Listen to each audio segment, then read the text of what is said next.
That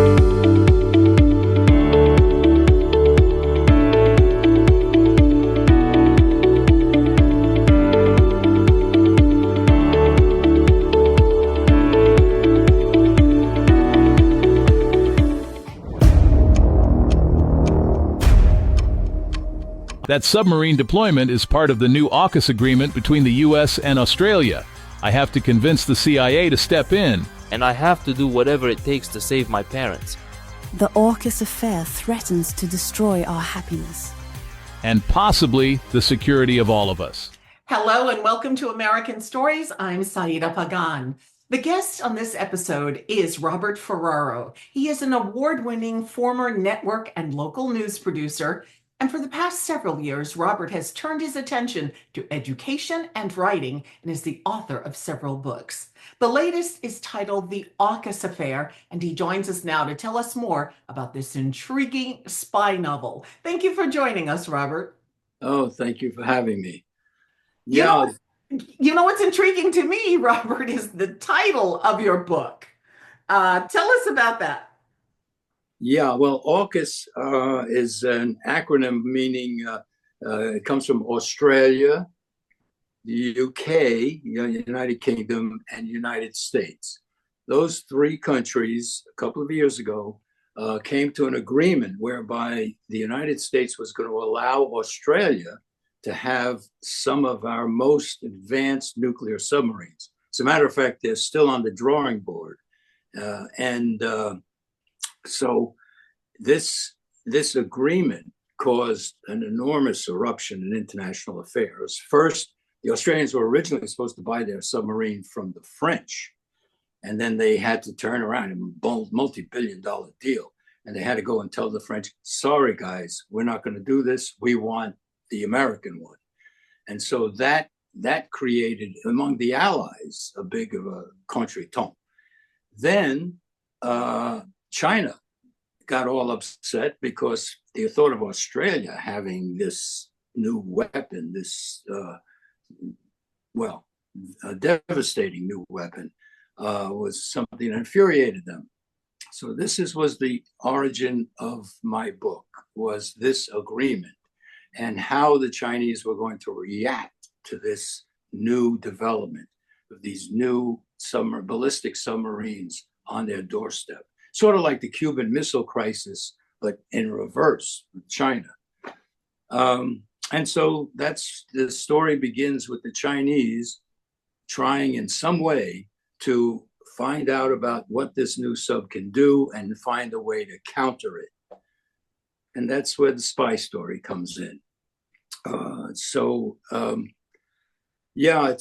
There are a couple of other incidents, real life incidents that I weave into the story, one of which is there is something called Chinese police precincts, which not everybody understands, but these are actually part of China's Secret Service, where they put them in cities around the world, not just New York, but it was discovered in New York that we had this Chinese police precinct, and their job was to put pressure on local Chinese people to try to get them to either spy for the US or divulge industrial secrets. So that when that came out, that was another reason to write this book. So those are kind of two of the major things, but other stuff comes up. There's romance, there's seafaring. I love to write books about sailing because I like to sail. Actually that was the origin of this book. And actually, kind of the origin of my novel writing is the sea stories, because I've read just about everybody's sea adventure novel. Patrick O'Brien's series of 20-some books. I read that twice, and I was about to read it again for a third time in this series of books, and which are wonderful, by the way. And I says, oh, instead of reading it a third time, why don't you write your own? So that was the origin of my first book, Xerxes, Sailing on the Wings of Morning. Now, I remember you as a writer. Full disclosure, Robert and I worked together many years ago at WABC in New York, and you You were, were only about 10 years old at the time. we wish, right? But you were always an outstanding writer. I remember that your work was always well received. So while you were writing news, were you on your own time writing novels that we may not have known about at that time? No, not at all. I was, as a news writer, and I like to say this, as a news writer, we write short. Matter of fact, the shorter, the better. The more tightly and the more concisely, the better.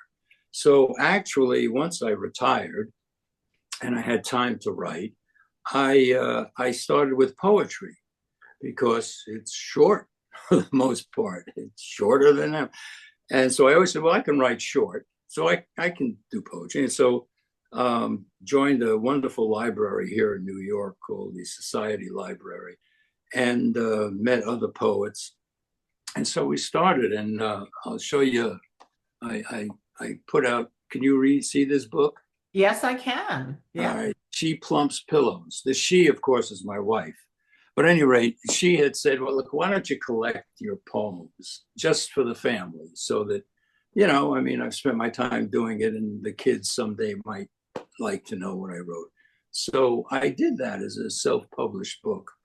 And so that kind of got me into it, But no, so I was, as a news writer, oh, and the other thing is imagination.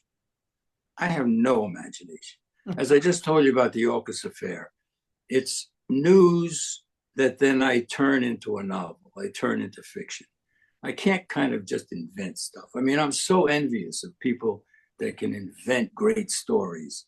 And, but I can't, I need some kind of a news peg that I use to go with. So I started with poetry, and I've had some success with it. I vacationed in Maine, and there's a local newspaper there that really likes my stuff, so they publish it. And I've had poems published in other places, magazines. So it's been, fairly good, fairly good for me. And then it was after the poems that, as I say, I got interested in writing a book about sailing, or at least where the sailing adventure was part of the story. You mentioned something about news pegs. And so going back to the AUKUS Affair and the other novel that you wrote that takes place in a different location around the world, as you were writing the news for local television, for the network, were some of these ideas coming to mind as you were doing them, just waiting till the right time? I wouldn't say any of the ideas from, the news stories from then, but certainly the people, and certainly the environment, and certainly the skills. Like, for example, in the AUKUS Affair, the principal character is a reporter. I just invented him. I used the name Roger from Roger Grimsby, who we love, I'm sure. Absolutely brilliant anchorman in New York in those days. Yes, I worked with him. Both of us worked with him. Bill Buta. He's the person who got me in the business. Yeah. Names that reverberate to this day through local news. At any rate, so the people and the environment, the process of news gathering is something that I use in the AUKUS Affair. I didn't use it so much in Xerxes. It was a different story. But now I'm doing a third novel, and my reporter is coming back into this novel. So I decided I really enjoy this guy. I like him, and his girlfriend. You always got, it's always a romantic angle in there. And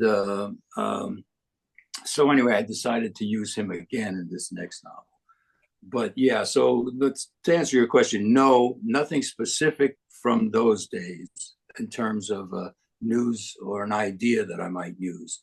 But certainly the days, which I know you feel kind of this way too, were just magical in the way of just as a career. Local news is, to me, the most wonderful. I've lived in New York all my life, but it is the best way to learn your city, your community. And anybody who has a sense of curiosity, to me, I think this is the most wonderful job to have. It's a great way to learn about your community and kind of what's going on behind the scenes. And for a curious person, it's the world's best occupation, as far as I'm concerned. You've had, in my opinion, in my humble opinion, a fabulous career. 40 years as a writer, producer. Yeah, How did it all begin? always behind the scenes. Always behind. I wasn't pretty enough, Saida. No, you could have done anything that you had set your mind to. But we appreciate the fact that you were behind the scenes and you developed some wonderful stories and did great producing. Take us back to the beginning. I believe you graduated from Fordham University? Right, in the Bronx, Yes. New York school. Yeah, so I, after school, after graduation, I was deciding what to do, and a lot of my friends were going into the corporate world, and I wasn't ready for that. So I took an application for the Peace Corps and started doodling through it, and then I ended up in Panama for 2 years. Interestingly, while I was there, I met somebody from the States who worked in television, and I thought that's pretty a nice idea. I mean, as I said, I'm curious. Curiosity is what drives me, and behind the scenes. I like being behind the scenes. So that's where the idea of getting into television came from, and came back after the Peace Corps, after Panama, came back to New York, and got a job at WABC. Well, actually, at ABC News at first, before WABC. What did you do? But if I can, let me diverge just a go ahead. bit. When I was in the Peace Corps, one day, one of the things I tried to do was in Panama, the guys love baseball. And so we got a program together to try to raise some money. It was out in the Campesinos. It was like, poor people, basically. And we raised some money so that they could play baseball. And one day we go out into the field to clear a field so they could play ball. And I got a machete. And I'm out there cutting the grass, with the machete to level it. And one of the guys comes up to me and says, Don Roberto. You got to understand, I'm like 20 years old, right? And he's calling me Don Roberto, right? But anyway, Don Roberto said, we'll work with the machete, you work with the pen. Well, to this day, if I ever think I'm working hard, I always say, no. Working under tropical sun with a machete, that's hard work. What we do is, it's almost a joke. But anyway, so, I came back kind of with some sense of, well, first of all, of being involved with the community. This is one thing the Peace Corps kind of does for you. You get a sense of, you don't just live in a place. You're supposed to give to that place. You're supposed to somehow work with the people and whatever, just make the place better. So I came back and I went into teaching. I was going to go teach for a while, which I did at a school up in Spanish Harlem here in New York. And I did that for 1 year, and it was hard because the kids had a rough time. They were just a difficult situation. I can relate. When I was in college, I did a little teaching in that area, which I'm pretty familiar with, being of Puerto Rican ancestry. And I realize now that some of the problems I had as a teacher with some of the kids, it's because of what was going on in their lives. And so I Absolutely. can relate to that. So from there, you moved on to other ventures, correct? Yeah. One of the nice things back in those days was, as I said, you always feel at least like, you're a Peace Corps volunteer, PCV, and you have to do something to help the community kind of thing. So I got involved with a young couple, Peter and Norma Stanford, who was starting something called the South Street Seaport, which if you come to New York these days, there's a big square rig ship out in the harbor and everything, which is historical museum. And so we got that going, and learned some lessons. You learn lessons throughout whatever you're doing, right? At least you should. And what Peter did was very smart in those days. There was no computers, there was no email, nothing like that. So what he did is he had $1 memberships. Join this Seaport Museum for $1. And we got like 25,000 members right away. And all of a sudden, we became a political force because, hey, we spoke for 25,000 people. You can go to a borough president and say, you got to support this operation. Anyway, it was a great education in local politics. So that was something else I did. And then I started volunteering at Channel 13 in New York, which is the public television station here, in public affairs area. And that was my entry into television. That's how I got started. And take us from, WABC, where I'm not sure whether you were an associate producer, but you certainly were one of the favored writers there. And I remember you as being humble, hardworking, and very good at what you did. And this is true. That's how I remember you. And of course, I left to begin my reporting career in Colorado Springs, Colorado. So take us from there. I really I enjoyed writing, and I was kind of good at it. And then they wanted to offer me, to become copy editor, and I didn't want to do it. I says, well, then I got to be judging other people's work, and I'm comfortable doing what I'm doing. And a friend of mine said to me, he says, you got to go out of your comfort zone. You've got to take the next step up the ladder, or you just, you're never going to move. And that was an important thing. I says, yeah, I don't really want to do that. I didn't want to be a copy editor, but I said, sometimes you just got to get up and go. So that's what I did. And then stayed at Eyewitness for a long time worked with Roger. We went all over the world. Well, not all over the world, but we did a lot of traveling. And tell us where you went, Robert. Where did you do? You traveled with the Roger. Roger Grimsby? I started doing lots of special reports. That became my thing. I would do 5-part series, and which we would turn into like a half-hour documentary or something. And so Roger, who got this boondoggle, he was going to do a story about death penalty. Now, there's a point to this story, so let me go. So he wants to do a story about death penalty. So we're going, and we went all around the country about, talking to people on death row. But we did that story for weeks. And I got to say, I never, ever knew. This is a very controversial subject, the death penalty.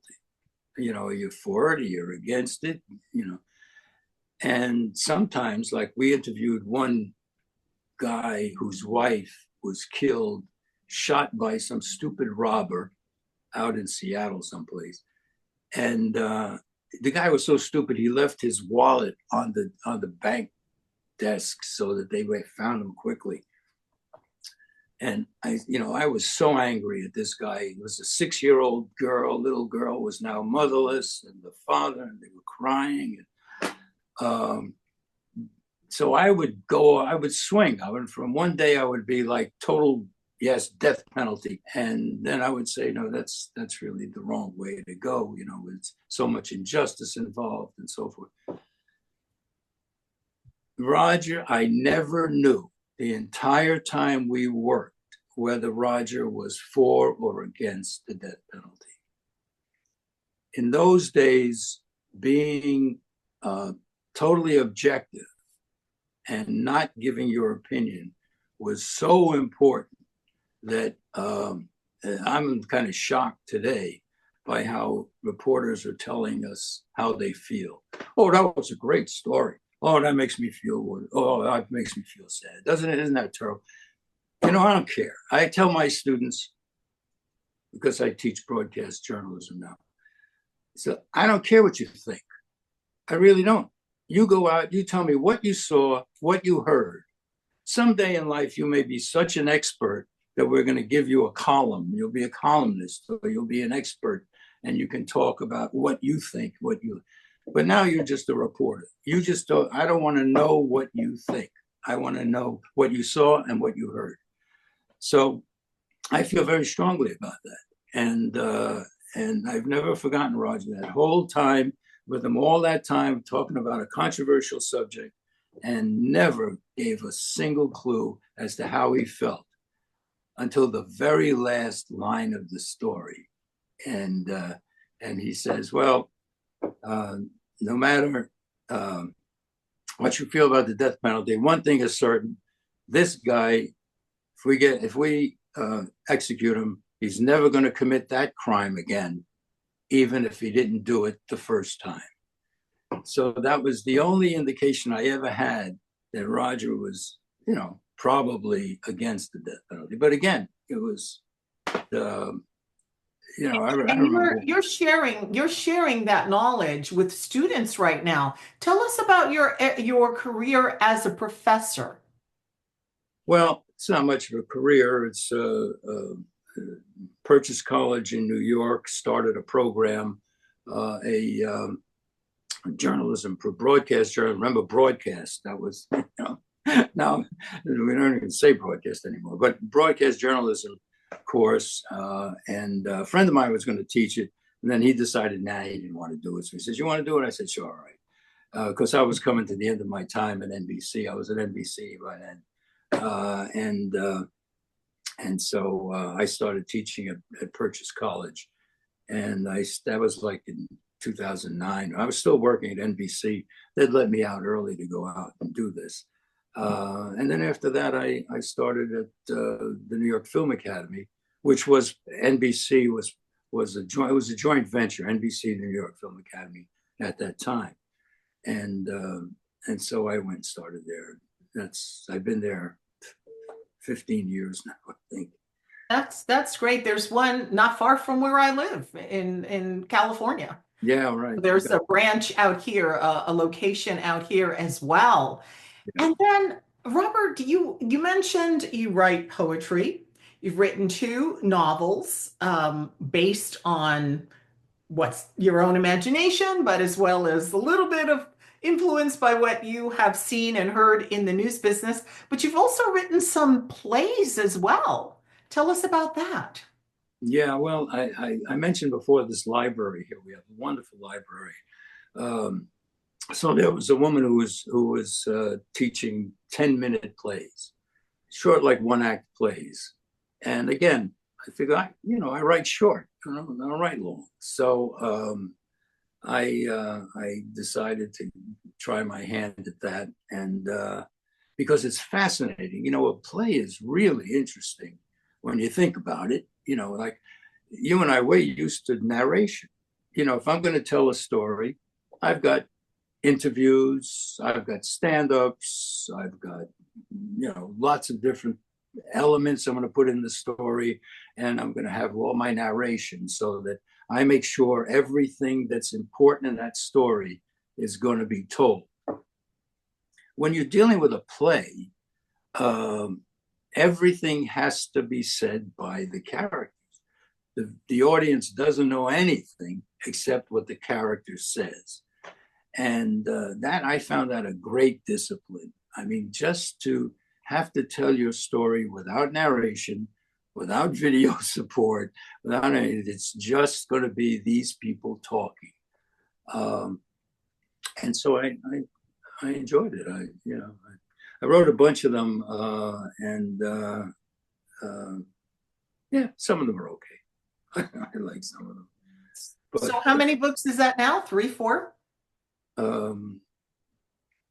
Quite a few. You can't even count them. 4.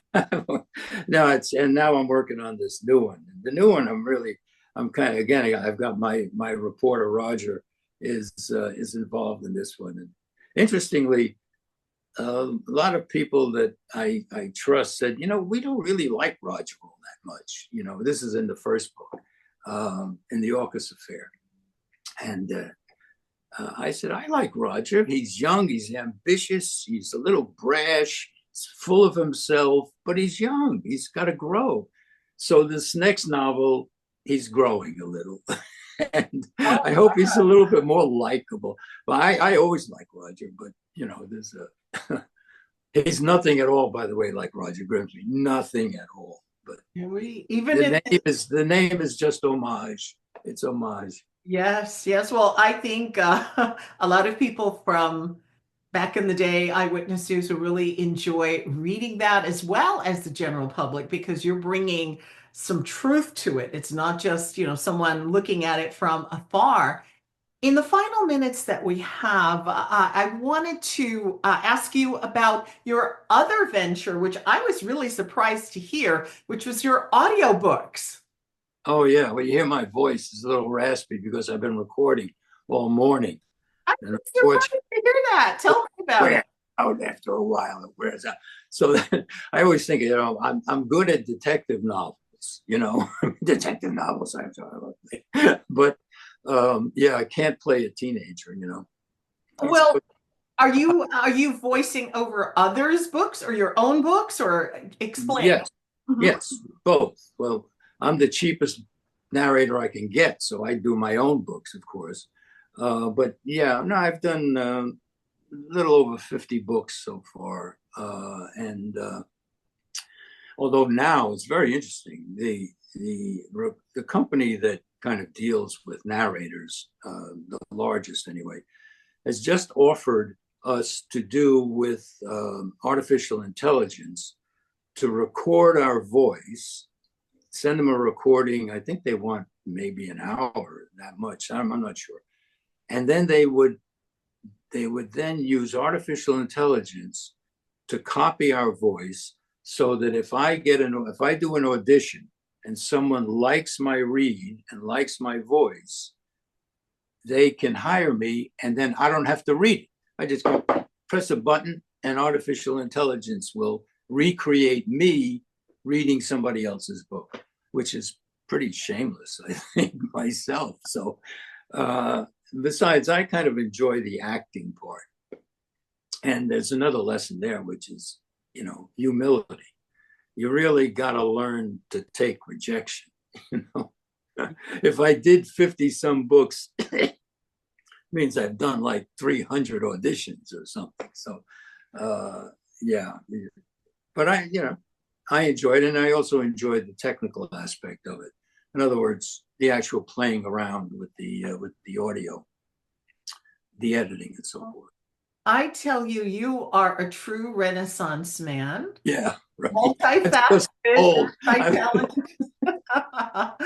Robert, it was a pleasure speaking to you about your books, about your creative endeavors, and about your adventures and your contributions to television, news, and really to the world with your creative endeavors and your books. Thank you for joining us. Thank you very much for having me. Much appreciated. And thank you for joining us for this edition of American Stories. I'm Saida Pagan.